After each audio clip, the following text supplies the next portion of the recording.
What's up, YouTubers? Johnny DIY here. Today I'm going to be showing you how to patch your roof, your shingles, your vents, and your flashing.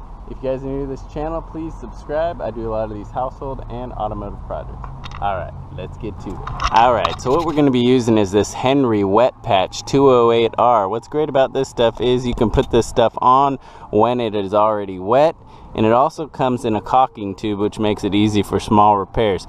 But I suggest having one of these if you're a homeowner and have a roof. But it's a good idea to inspect your roof every season, even before it starts to leak, so you can prevent those leaks from happening. You're going to want to go ahead and check all your flashing. And what you're going to do is just take a putty knife and see here, this flashing on this vent right here. You're going to want to cover up your nail holes, make sure those are good. Just a little dab over the nail holes. Like that. Try and taper it a little from where the water will run down. We'll go ahead and check out the flashing on our whirlybird too.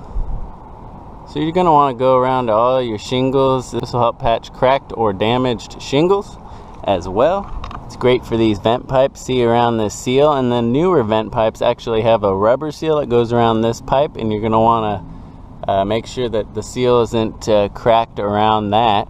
So you can go ahead and patch that with this stuff too.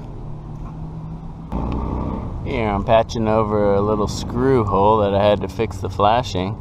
And like I said, this stuff is, you know, it's best to do this as a preventative thing, but if you have to, you can do it when it rains. But, alright, I'm kind of fighting light here, but, alright guys, if you like this video, please give it a thumbs up and subscribe to my channel. Check out my other videos, give me a thumbs up.